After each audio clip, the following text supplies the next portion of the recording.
예, 함께 은혜 받을 말씀 제가 읽어드립니다. 잠언 31장 1절에서 9절 말씀입니다. 잠언 31장, 잠언 마지막 장 31장 1절로 9절 말씀 제가 읽어드립니다. 르무엘 왕이 말씀한 바 곧 그의 어머니가 그를 훈계한 잠언이라. 내 아들아 내가 무엇을 말하랴? 내 태에서 난 아들아 내가 무엇을 말하랴? 소원대로 얻은 아들아 내가 무엇을 말하랴? 내 힘을 여자들에게 쓰지 말며 왕들을 멸망시키는 일을 행하지 말지어다. 르무엘아, 포도주를 마시는 것이 왕들에게 마땅하지 아니하고 왕들에게 마땅하지 아니하며 독주를 찾는 것이 주권자들에게 마땅하지 않도다. 술을 마시다가 법을 잊어버리고 모든 곤고한 자들의 송사를 굽게 할까 두려우니라. 독주는 죽게 된 자에게, 포도주는 마음에 근심하는 자에게 줄지어다. 그는 마시고 자기의 빈궁한 것을 잊어버리겠고 다시 자기의 고통을 기억하지 아니하리라.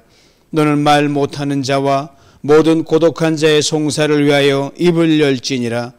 너는 입을 열어 공의로 재판하여 곤고한 자와 궁핍한 자를 신원할지니라.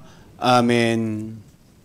왕도를 걷는 삶, 왕의 길을 걷는 삶, 이런 말씀으로 2023년 마지막 토요 새벽 예배 시간에 은혜를 나누기를 원합니다. 성도 여러분, 첫 토요 새벽 예배부터 한 해 다 끝인 오늘 마지막 토요 예배 시간까지 여러분 시간마다 말씀 앞에 서서 잘 달려오신 여러분 축복하고 이 마지막 시간에 주신 은혜를 다 받아 누리며 새해를 맞이할 수 있기를 간절히 축복합니다. 잠언 31장의 특징은 크게 두 가지입니다. 먼저는 총 31장으로 잠언이 되어 있는데 그 총 결론적인 말씀이 여기에 담겨 있습니다. 다음은 다른 잠언들은 아버지가 아들에게 주는 그러한 훈계와 교훈과 충고로 되어 있는 반면에 오늘 31장에 적혀 있는 이 말씀 전체가 어머니가 아들에게 주는 훈계와 교훈을 주는 형식으로 되어 있습니다. 물론 아버지가 했든 어머니가 했든 내용과 형식은 별반 차이가 없습니다. 그렇지만 31장은 전체적인 분위기가 여성적인 색채가 아주 강합니다. 전부 다 합니다. 왕을 아들로 두고 있는 한 신앙심이 두터운 어머니가 자기 아들에게 전하는 간절한 당부를 담고 있는 잠언 31장 크게 두 부분으로 내용이 나눠집니다. 오늘 본문이 들은 1절로 9절까지는 왕인 아들이 꼭 걸어야 할 왕의 길과 삼가야 할 일에 대해서 자세히 아주 굵직하게 훈계를 합니다. 다음은 10절로 마지막 31절까지 좀 긴 그런 본문으로 평생 짝을 이루며 살게 될 아들의 여자, 즉 어머니 자신에게 며느리죠. 며느리에 대한 이상형을 구체적으로 적고 있습니다. 다시 이걸 요약하면 이렇게 됩니다. 1절로 9절까지는 이런 아들이 되라, 왕이 되었으면 이런 길을 가라 이 말이에요. 10절로 31절은 이런 여인을 아내로 맞이하라 이 말입니다. 이런 점에서 아들만 둘을 두고 있는 저희 부부는 특별히 잠언 31장을 자주 묵상합니다. 아들이 잘 가야 되는 건 중요하지만 현숙한 여인은 아내를 맞아서 하나님 길을 똑바로 가는 것이 중요하기 때문입니다. 재미있는 것은 여러분, 아들에 대한 권면과 충고와 당부의 그 말은 아주 심플하고 굵직하게 되어 있습니다. 즉 굵직한 건 몇 가지만 압축해서 어머니가 아들에게 전해줍니다. 즉 선이 굵은 아들이 되라는 겁니다. 뭐든지 대장부잖아요. 그런데 아들의 아내요, 자신의 며느리가 될 여인에 관한 것은 아주 구체적이고 세밀합니다. 내용도 2배가 훨씬 넘습니다. 즉 선이 섬세하고 지혜롭고 현숙한 아내를 맞이하라 이 말입니다. 남편도 살리고 나라도 살리고. 이걸 볼 때 한 가정을 세우고 허무는 것, 남자 역할도 중요하지만 상당히 거의 압도적인 그런 그 퍼센티지가 한 나라를 세우고 허무는 것까지 포함해서 여자에게 달려있다는 것을 다시금 일깨워주는 그런 본문입니다. 그러므로 잠언 31장은 모든 세대의 사람들이 귀담아 들어야 할 말씀입니다. 부모 세대는 이제 이런 아들, 이런 며느리를 맡기 위해서, 그리고 결혼할 남자와 여자는 이런 남자와 여자가 스스로 되기 위해서, 이미 결혼한 남녀는 자신들 다시 한번 이 말씀에 비춰보고 그 말씀을 기준 삼고 다시 오차수정하고 스스로를 세우고 다듬고 빚어가기 위한 말씀이기 때문입니다. 이런 큰 그림을 염두에 두고 한 경건한 어머니가 왕인 아들에게 들려준 훈계와 충고의 말을 잠시 묵상해 보면서 이 한 해 마지막 토요일에 은혜를 나누길 원합니다. 1절을 봅니다. 르무엘 왕이 말씀한 바 곧 그의 어머니가 그를 훈계한 잠언이라. 르무엘 왕에 대해서는 오늘 본문이 언급한 바가 특별히 따로 없기 때문에 잘 알려지지 않은 인물로 보여집니다. 그런데 유대인 전승에 의하면 이 르무엘은 사무엘이란 솔로몬의 다른 이름이라고 그렇게 그들은 이해하고 있습니다. 그렇게 되면 그 어머니는 밧세바가 되거든요. 그렇지만 이어지는 내용을 보면 이것에 대한 신빙성은 상당히 약합니다. 좀 더 설득력 있는 설명이 있는데 바로 르무엘이란 이름의 사전적 의미가 그것입니다. 르무엘이란 이름의 뜻이 뭐냐면요, 킹 오브 마사입니다. 즉 마사의 왕이란 말이거든요. 마사는 고대 중동의 아라비아 북쪽의 한 부족의 이름입니다. 아라비아의 한 작은 나라란 말이죠. 르무엘이 바로 이 부족 국가의 왕이란 말입니다. 또 하나 설득력 있는 설명으로는 어느 나라 부족인지는 정확하지는 않지만 하나님 알고 있었던 매우 경건한 왕이라는 견해가 그것입니다. 요약하면 아라비아 지방의 부족 왕과 중동의 어느 이름이 알려지지 않은 나라와 부족의 왕이라는 것은 분명합니다. 그리고 르무엘은 아주 경건한 어머니 밑에서 철저하게 신앙교육을 받았다는 사실입니다. 그러게 르무엘 왕의 경건은요, 곧 어머니의 경건과 유독한 삶을 유산으로 물려받은 것입니다. 그 어머니의 그 아들인 셈이죠. 이방 여인이었기에 특별히 어머니의 경건함과 그 덕스러운 삶은 참으로 놀랍습니다. 그리스도인 하나님 믿는 선민이란 백성도 감히 범접할 수 없는 그런 탁월한 삶을 살았기 때문입니다. 2절을 봅니다. 내 아들아 내가 무엇을 말하랴? 내 태에서 난 아들아 내가 무엇을 말하랴? 소원대로 얻은 아들아 내가 무엇을 말하랴? 짧은 한 절 속에 세 번씩 거듭 되풀이되는 표현들이 있습니다. 먼저는 아들입니다. 단순 반복이 아닙니다. 세 번 다 표현을 조금씩 달리합니다. 내 아들아, 내 태에서 난 아들아, 소원대로 얻은 아들아, 이렇게 말입니다. 왜 이렇게 세 번 거듭했을까요? 그 어머니의 그 속 깊은 정을 우리가 어떻게 알 수 있겠습니까? 이것 하나는 분명합니다. 즉 이런 말이죠. 아들아, 너는 내 아버지와 아버지 한 남자와 한 여자 내가 맺은 혼인을 통해서 얻은 귀한 생명이다. 맞지요? 그렇지만 하나님께 너를 정말 하나님이 원하는 아들로 키우겠노라고 간절히 기도 중에 얻은 아들이다. 그러므로 이 육신의 어미의 아들이기 전에 너는 하나님의 아들이다. 엄청난 내용을 담고 있습니다. 어머니에게 이런 아들이기에 이렇게 또 세 번 거듭 말합니다. 내가 무엇을 말하랴? 내가 무엇을 말하랴? 내가 무엇을 말하랴? 이 무릎을 조금 풀면 이렇게 돼요. 내 아들이기 전에 하나님의 아들인 내 아들아, 내가 너를 위해 무슨 말을 할 수 있겠니? 얼마나 들려줄 말이 많겠어요? 그러나 정말 곱씹고 고시오면 내가 무슨 말을 할까? 이 말뿐이다 라는 것이 그 다음 이어지는 내용입니다. 아시는 여인이 10달 자궁 속에 아이를 품고 있다가 극심한 산통 끝에 낳는 것이 생명 아닙니까? 그렇게 해서 낳은 자녀가 아들일 경우엔 더 애지중지했음에 틀림없습니다. 특히 그 옛날에 남아 선호 사상이 굉장했잖아요. 더군다나 아버지의 뒤를 이어 왕이 된 아들이니 그 애틋함, 그 아들에 대한 어머니로서의 인간적인 욕심과 바램은 정말 컸을 줄 압니다. 그런데 이어지는 르무엘의 어머니의 바램은 놀랄 정도로 심플합니다. 이 말씀드린 대로 아들이 자기 소유가 아니었기 때문이라는 것을 이 엄마는 분명히 고백하고 인정했습니다. 어머니로서 가질 수 있는 자연스럽고 당연한 그 어떤 욕심도 다 내려놨습니다. 이것이 르무엘 왕의 어머니의 신앙이요 인품이었습니다. 이제 르무엘 왕의 어머니의 훈계를 들어봅니다. 3절을 봅니다. 내 힘을 여자들에게 쓰지 말며 왕들을 멸망시키는 일을 행하지 말지어다. 두 가지로 훈계합니다. 먼저는 여자들에 관한 훈계입니다. 여러분 고대 사회에서 왕은 여러 여자들을 거느리는 것이 허용이 되었습니다. 암묵적인 그냥 그 옛날에는 문화적이고 그런 하나의 사회 질서였지요. 그러나 이것이 절제도를 넘을 경우 왕이 국사에 전념하는데 재장을 초래할 수밖에 없습니다. 설사 여러 여자들을 부인으로 거느리는 경우에라 할지라도 왕의 첫 번째 정실 부인이 엄연히 존재하거든요. 그렇게 궁중법도에 따라 왕은 처신해야 합니다.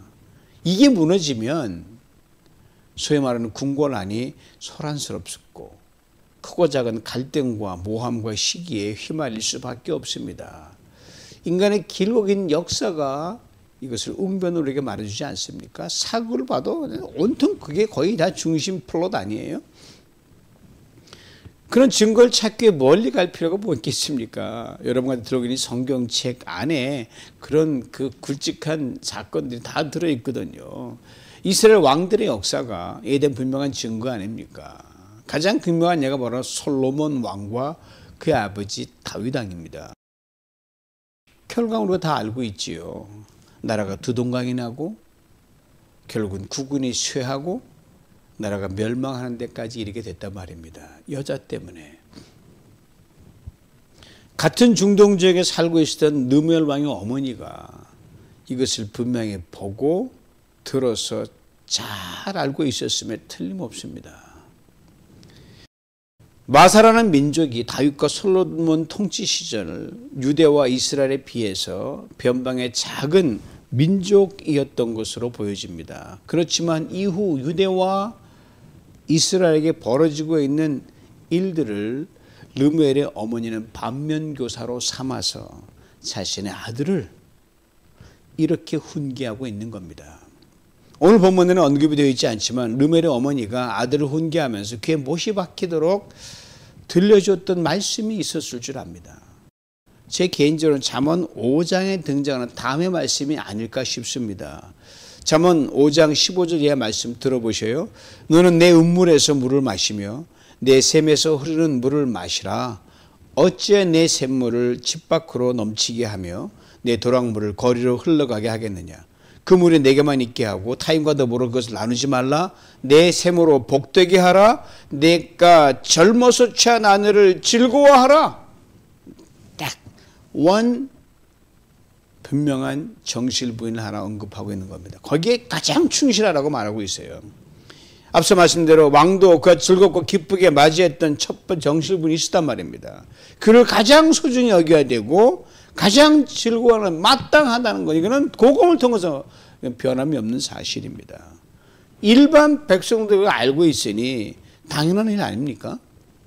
다음은 왕들을 멸망시키는 일에 대한 훈계입니다. 즉 왕들이 걸려 넘어지게 하는 그 유혹들이죠. 여자 외에 왕을 넘어지게 하는 것들이 무엇일까요? 오늘 보면 그것이 무엇인지 말해주지 않지만 왕의 자기 영역 확대에 대한 욕심이 아닐까 생각합니다. 왕이면 그 왕권을 늘리고 싶고 확대하고 싶은 마음이 누구에게나 있거든요. 자기 힘을 뽐내고 싶어 하죠. 자랑하고 싶어 하죠. 자연스러운 욕망이지만 보통 사람도 그런데 왕은 당연한 거 아닙니까? 그러나 이 또한 어느 선을 지킬 때 그로 인한 화근을 미연에 방지할 수 있습니다. 왕이 자기 권력과 힘을 어느 정도까지 누려야 괜찮을 것일까요? 인간적인 관점에서는 많을수록, 넓을수록, 높을수록 좋겠지만 성경은 그렇지 않다고 우리가 분명히 말해줍니다. 참 아이러니하죠? 왜냐하면 하나님 우리 왕이시니까 우리가 이렇게 너무 높아지거나 크실 필요가 없다는 게 하나님의 뜻입니다. 이에 대해 신명기 17장 14절로 17절 이렇게 분명히 말씀합니다. 이미 앞서 온 여자에 대한 말씀을 같이 담아놨어요. 들어보세요. 내가 내 하나님 여호와께서 내게 주시는 땅에 이르러 그 땅을 차지하고 거주할 때 만일 우리도 우리 주의 모든 민족들 같이 우리 위에 왕을 세워야겠다는 생각이 나거든 반드시 내 하나님 여호와께서 택하신 자를 내 위에 왕으로 세울 것이며 내 위에 왕을 세우려면 내 형제 중에서 한 사람을 할 것이요 내 형제는 타국인을 세우지 말 것이며 그는 병마를 많이 두지 말 것이요. 그렇죠? 병마를 많이 얻으려고 그 백성은 애굽으로 돌아가게 하지 말지니 큰 나라 보고 너무 욕심내서 거기서 가서 자꾸 기웃거리지 말라는 거예요. 이는 여호와께서 너에게 이르시기를 너희가 이후에는 그 길로 다시 돌아가지 말 것이라 눈을 돌리지 말라고 말씀하셨어요. 그에게 아내를 많이 두어 그의 마음이 미혹되게 하지 말 것이며 자기를 위하여 은금을 많이 쌓아두지 말 것이니라. 하늘과 땅 가운데 모든 걸 중에 하나님 것인데 하나님을 왕으로 삼으면 내게 부족하고 아닌 것은 문제가 아니거든요. 내게 힘이 있다 없다는 문제가 아니거든요. 이걸 말씀하는 거예요. 모르게나도 이 말씀도 르멜의 어머니가 자기 아들의 기회했을 때마다 들려주었을 줄 압니다. 왕에게 마병이 수감하는 것 뭐 좋죠. 군대 힘이 간 것 자랑거리죠. 그러나 하나님은 이렇게 분명한 선을 그어주셨습니다. 너무 많이 가지면 안 된다. 군대가 너무 강하면 안 된다. 지나치면 화를 몰고 온다 이 말이에요. 인간의 역사도 이것을 분명히 증거하고 있으며 21세기에 사는 오늘도 이것은 유효합니다. 지금 세상에 슈퍼파워도 얼마나 많아요. 미국을 주제로 중국, 러시아, 유럽의 큰 내놓은 나라들, 자기들 많이 득세하고 G7, G20 해가지고 무슨 자기들만 세상을 다 움직이는 것처럼 이렇게 모임을 갖고 있잖아요. 정상회담이나 한 것처럼. 자기들이 마치 이끌고 가는 그런 주체인 것처럼 정치, 경제, 군사적으로 힘을 겨나가 여념이 없고 다른 나라 커지는 건 또 철저히 견제한단 말이에요. 그런데 그로 인해 그 나라들이 그냥 평안합니까? 온갖 문제와 어려움은 다 또 안고 있는 거예요. 문제 한계상에 부딪혀가지고 골머리를 앓고 있는 것이 오늘의 슈퍼파워들의 현주소입니다. 우리가 살고 있는 미국이 바로 그렇지 않습니까? 심지어 리더다라는 사람들이 정신을 못 차릴 때가 많이 있고 자기들만 골치 아프면 괜찮은데요. 지구촌 온 나라들을 함께 몸살을 앓게 합니다. 정말 정신을 잘 차렸으면 좋겠다는 마음이 간절합니다. 이제 4절을 봅니다. 루메라 포도주를 마시는 것이 왕들에게 마땅하지 아니하고 왕들에게 마땅하지 아니하며 독주를 찾는 것이 주권자들에게 마땅하지 않도다. 포도주와 독주에 대한 훈계입니다. 아신 대로 왕은 자연스레 많은 연회를 베풀기도 하고 또 연회에 참석하기도 합니다. 요즘에 나라의 지도자들이 타국에 가서 정상회담 하면서 연회를 많이 참석하고 베풀기도 하잖아요.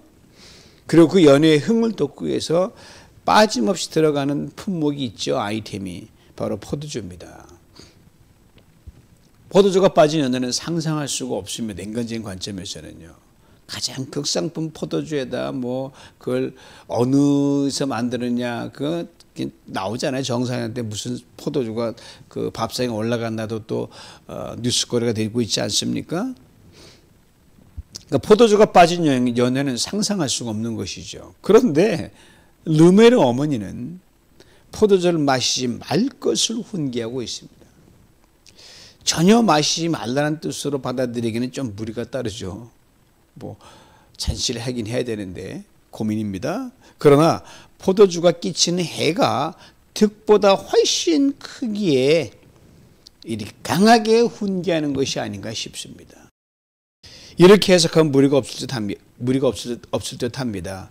연회 석상에서 아들아 포도주를 마시되 철저하게 절제하거라. 일상에서는 가급적 포도주는 멀리하라. 이렇게 말하는 데는 분명 포도주련의 왕들이 많은 실정을 한 것을 르멜의 어머니가 보고 듣고 경험했기 때문인 것으로 보면 내 아들은 이러면 안 되겠다. 이걸 얼마나 깊이 되새겼겠어요. 연회석상에서 포도주에 대한 절제된 주법을 지키지 못할 경우 더 강한 도수의 독주로 가는 것은 뻔한 것이기에 독주는 아예 찾지도 말라고 했습니다. 이어지는 4절에서 왕이 포도주와 독주로 인해 그르치는 일을 아주 압축해서 말해주고 있습니다. 4절을 봅니다. 술을 마시다가 법을 잊어버리고 모든 곤고한 자들의 송사를 굽게 할까 두려우니라. 포도주와 술에 취하면 정신이 온전할 리가 없습니다. 자주 하게 되면 뭐 아무리 작은 양이라 늘 술 기운이 남아있지 않습니까? 자주 반복되면요. 문자 그대로 국정이 마비가 되죠. 눈도 희미해지고 귀도 어두워지고 모든 지각과 이성과 생활 제기는 하지 못하게 됩니다. 대신들의 백성들의 그 일을 들고 와서 임금님 왕이시여 이렇게 아무리 고하고 간언을 드리고 아래도 안 들리는 거예요. 들어도 그렇게 심각하게 생각하지 않는 거예요. 감각이 묻어져 버렸으니까요. 백성들의 삶의 무게가 너무 무거워 죽을 지경이에요. 걱정이 이만저만 아닙니다. 뜬 눈으로 밤을 지새울 때가 많은 게 백성들의 일상입니다. 왕에게는 포도주가 넘쳐버려요. 음료수보다 물보다 더 많아요. 그래서 백성들은 그 흔한 포도주나 독주라도 있다면 마시고 잠이라도 자면 괴로움이 덜할 텐데 그런 포도주를 왕은 늘 일상으로 물 마시다 하고 있단 말입니다. 늘 비몽사몽간입니다. 편안의 궁중에서 세상 모르고 취해 잠을 잘 때가 얼마나 많습니까? 그러다면 깨어서 뭘 찾는지 아십니까? 또 포도주를 대령하라, 잔치를 열어라, 이 꼴입니다. 그렇게 무능하고 무절제한 왕이 될 바에 차라리 안 되는 게 낫지요. 그러나 왕이 되었으니 아들아 철저히 포도주를 절제하라. 아니 금하라. 아들의 이름을 르무엘하고 친히 다시 한번 부르면서 어머니가 간곡하게 훈계하더라 말입니다. 사실 포도주라는 것 왕만 절제하거나 금해서는 안 되는 품목, 여러분 아십니까? 요즘 현대인들은 그리스도인들을 포함하여 이제 구별이 없을 때가 많이 있어요. 포도주나 술을 뭐 분위기를 띄운다, 무슨 품위 있는 문화생활을 한다, 뭐 교제에 꼭 필요하다, 들어가다 이렇게 여길 때가 의외로 많은 것 같습니다. 혹 그렇게 생각하는 성도님들이 혹 계시다고 하면 저는 르멜 왕의 어머니 훈계를 더 적극 지지하고 그대로 찬성하고 그대로 받기를 원합니다. 르멜 왕 어머니의 말을 그대로 빌려옵니다. 사랑하는 성도 여러분, 포도주를 마시는 것이 성도들에게 마땅하지 않습니다. 성도들에게 마땅하지 않습니다. 성도들에게 마땅하지 않습니다. 하나님 말씀이에요. 포도주가 사람과 사람 간의 교제에 없어서는 안 된다고 그렇게 생각하십니까? 그렇지 않습니다. 그러시도 우리들은 사람과 사람과의 관계 설정 보다 먼저 하나님과 나와의 관계가 더 우선시 되어야 한다는 것을 잊지 말아야 합니다. 포도주에 대해 성경이 정말 뭐라고 말씀하지 알고 계십니까? 잠언 23장 29절로 31절에 이렇게 분명하게 말씀을 잘 들으시기 바랍니다. 재앙이 네게 있느뇨? 근심이 네게 있느뇨? 분쟁이 네게 있느뇨? 원망이 네게 있느뇨? 까닭 없는 상처가 네게 있느뇨? 붉은 눈이 네게 있느뇨? 술에 잠긴 자에게 있고 혼합한 술을 구하러 다니는 자에게 있느니라. 포도주는 붉고 잔에서 번쩍이며 순하게 내려가나니 너는 그것을 보지도 말지어다. 보세요. 보지도 말지어다라고 했습니다. 이 말씀 어떻게 합니까? 순종밖에 더 있겠어요? 이제 르무엘 왕 어머니가 아들에게 훈계를 하나 더 보탭니다. 오늘 본 마지막 8절 9절 들어보세요. 너는 말 못하는 자와 모든 고독한 자의 송사를 위하여 입을 열지니라. 너는 입을 열어 공의로 재판하여 곤고한 자와 궁핍한 자를 신원할지니라. 이 짧은 말씀 속에 같은 표현이 이렇게 두 번 반복됩니다. 입을 열지어다. 입을 열지어다. 앞에서는 부정적인 훈계입니다. 즉 내 힘을 여자들에게 쓰지 말라. 왕들을 멸망시키는 일을 행하지 말라. 포도주를 마시지 말라. 그리고 지금은 긍정적인 훈계입니다. 입을 열지어다. 즉 힘은 육체의 강건함을 대변하고요. 그리고 왕이 가진 권력을 의미합니다. 그리고 포도주는 내가 넉넉히 있는 재물에 누릴 수 있는 그 무엇을 의미합니다. 마사라는 그리 크지 않은 부족 국가에서 여러분, 왕이면 이 모든 것들을 그 누구의 간섭 없이 통제받지 않고 마음껏 누리고 뽐내도 누가 뭐라고 할 사람 없어요. 르메알 왕이 바로 그런 위치에 있었습니다.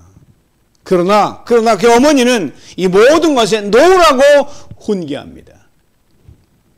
그리고 이 모든 것을 백성을 위하여, 억울한 자를 위하여, 소외되고 늘리고 가난하고 궁핍한 자를 위해 사용하라고 훈계합니다. 저는 본문을 읽으면서 르메알 왕이 어머니 훈계를 들을 때 결혼을 했을까 아니면 싱글이었을까 이게 궁금한 거예요. 여러분 어떻게 생각하실지 몰라도 저는 개인적으로 싱글이었을 것으로 저는 생각합니다. 이어지는 10절 이하에 현숙한 아내에 대한 훈계가 길게 이어지는 것이 바로 제가 르메알 왕이 싱글이라고 하는 단서입니다.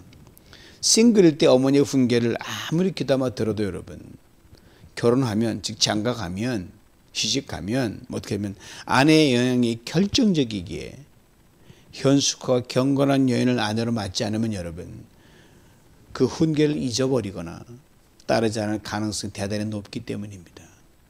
오늘 본문의 어머니의 훈계의 말씀을 싱글일 때 잘 들은 르메알 왕, 그는 어머니의 훈계만은 아내를 맞이했을까요? 아닐까요? 알 길이 없지만 저는 분명 그랬을 것이라 자신 있게 말할 수 있습니다. 그 근거가 바로 오늘 본문 1절입니다. 1절을 다시 한번 가져옵니다. 르메알 왕이 말씀한 바 곧 그 어머니가 그를 훈계한 잠언이라. 아신 대로 왕이 자신의 통치 시절에 있었던 모든 일들 적어놓은 것이 실록 아닙니까? 르메알 왕에게도 이 실록이 있었습니다.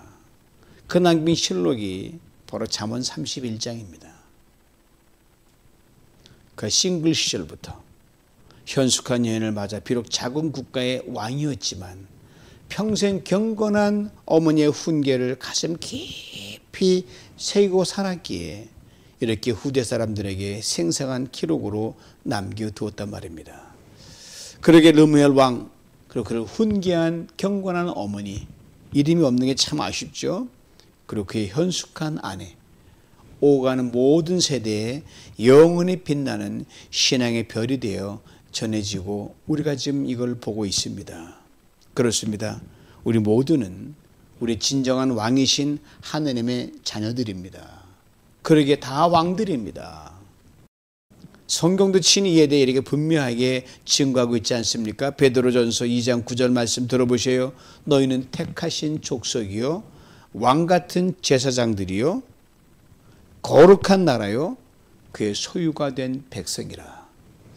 그렇습니다. 우리는 다 왕들입니다.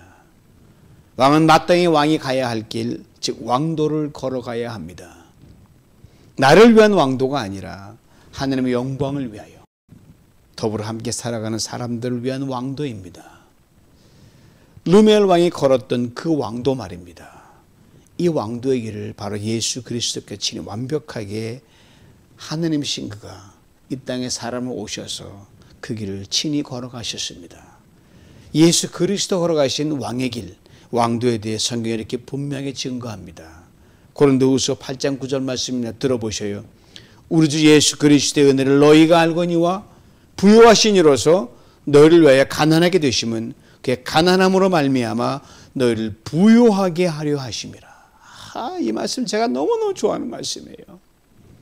그렇습니다. 하늘의 모든 영광, 하늘의 모든 부요를 자신을 위해서는 노후하시고 가난하고 못나고 취하고 허물 많은 우리들을 위해 다 쓰셨습니다. 그러려 우리가 왕이 된 것입니다.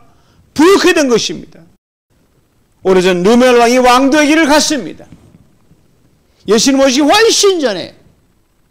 그렇다면 예수를 믿는 우리들이 이 왕도의 길을 가야 하는 것은 마땅한 일입니다.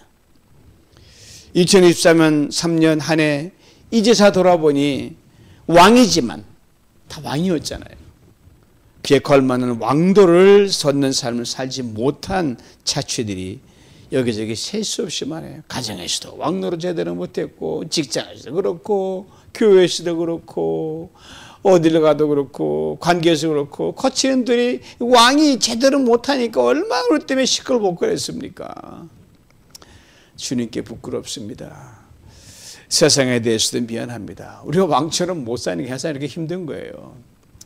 다시 오늘 말씀을 가슴 깊이 되새기며 잠시 후 맞게 되는 2024년 새해에는 정말 왕도를 걷는 그런 멋진 그리스도인의 삶을 우리 모두가 사는 은혜가 있기를 주님의 이름으로 축원합니다.